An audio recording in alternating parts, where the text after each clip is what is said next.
I was the firstborn of an Italian father and Irish mom in Philadelphia back in the 70s. My father was a steel worker who was a high school graduate. My mom, a homemaker who did not have a high school diploma. I have younger brothers born under me, and in typical Italian fashion, they received a lot of attention. When I was 5, the steel mills closed, and my father was out of work. We moved to Florida, where my father could get a job through one of his 7 brothers. I didn't start school until I was 6. I never went to kindergarten, and school seemed to be an afterthought since the family was dealing with a tremendous amount of transition. We were also very poor, partly due to the fact that my father struggled with alcohol and gambling addiction, and my mother didn't have the skills needed to secure any type of occupation. We moved a lot, usually due to the fact that we were behind in rent payments, and by the time I started high school, I was on my 10th school. A lot was expected of me due to the fact that I was the oldest and a girl. And when I was 15, my parents divorced. My mom did go back to school, and I helped with my younger brothers. For attention, I would try really hard in school, but we lacked the sources needed for me to have good study habits. I dreaded school projects because I worried, how would we find the money to buy the supplies I needed? There were no books in my house, and my parents didn't drive, so there were no library visits. Because we moved so much, I struggled with maintaining any type of relationships with teachers and peers. I was very aware of how poor I was and very self-conscious of it. In 2nd grade, I remember having this welcoming and patient teacher. And although I can't remember her name, I do remember sitting in reading group, trying to read and being aware that I couldn't. She fostered this acceptance in the class, and I remember her saying to me, "Don't worry, you're going to get this," and another little girl offering to help me. I felt so safe. I learned to read quite proficiently soon after. I also knew then that I too wanted to be a teacher. She taught me that simple kindness encourages people to trust you and take risks. In high school, I pushed myself quite hard to take the smart kid classes. And although I wasn't exceptionally good at math, I found that if I actually tried, I could master it. Except for when I got to my senior year. That was calculus. And no matter how hard I studied, I just couldn't quite get it. When I realized I was failing, I had to drop the class. And in order to do that, the teacher had to sign off on the request. I remember feeling so defeated.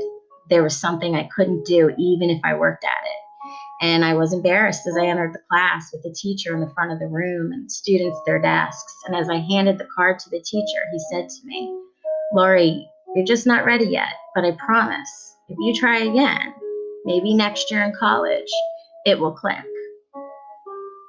That simple sentence taught me that it's not giving up if you try again, even if it's a little later.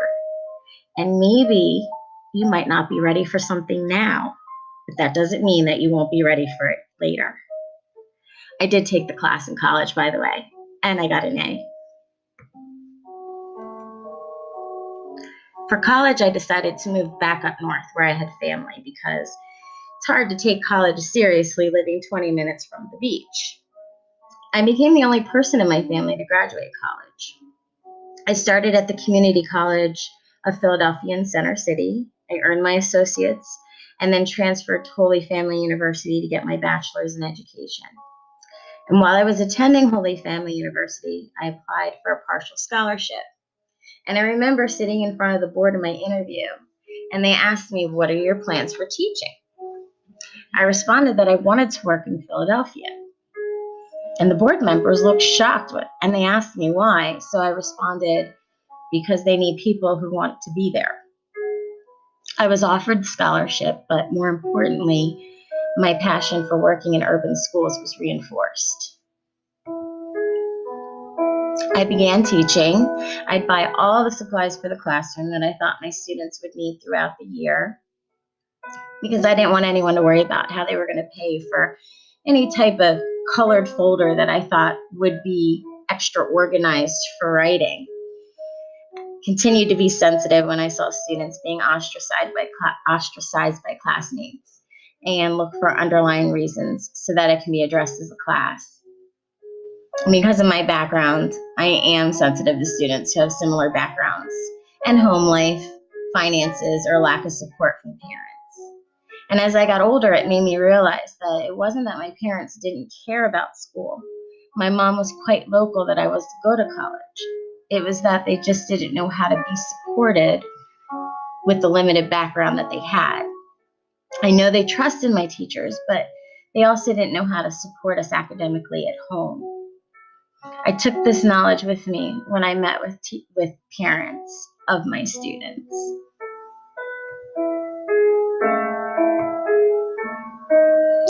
I was very successful with having a true feeling of community in my class, and I was getting a lot of requests to have special education students join us for certain subjects during the day. And those students thrived in my room, so I decided to pursue a master's in special education. I felt that if students were asking to be in my room, I should probably have the background to address their needs. So after acquiring my master's, I became a full-time special education teacher. I feel that I connected with the area so significantly because these students truly are the underdogs in education. When I was in my 14th year of teaching, I was asked to come out of the classroom to be an SEL. I turned it down at first because I knew that my kids were getting what they needed when I was responsible, and I struggled with leaving that responsibility with someone else. It wasn't until a mentor of mine stated that by leaving the classroom, I could inadvertently help so many more students. After that, I agreed to be released. It was in that position that I could see the deficits in the system that's supposed to be designed to support our students. I thought of ways to work with building members to troubleshoot and problem solve so that the needs of all the students in the building could be met.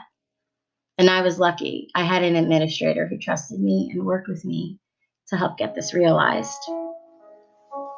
Looking back on my own personal history, I feel that my particular background in poverty and uneducated parents and transition really shaped how I interact with parents and teachers and the students in my classroom or building. In my current position as a special education case manager, I get to be the voice for special education students. And as an administrator, I will be mindful of the needs of all the students in the building and work hard at giving opportunities for parents to feel as if they are an important part of the educational team, even if they don't have their own background in being educated. I'm driven to create an environment where all students feel included and wanted.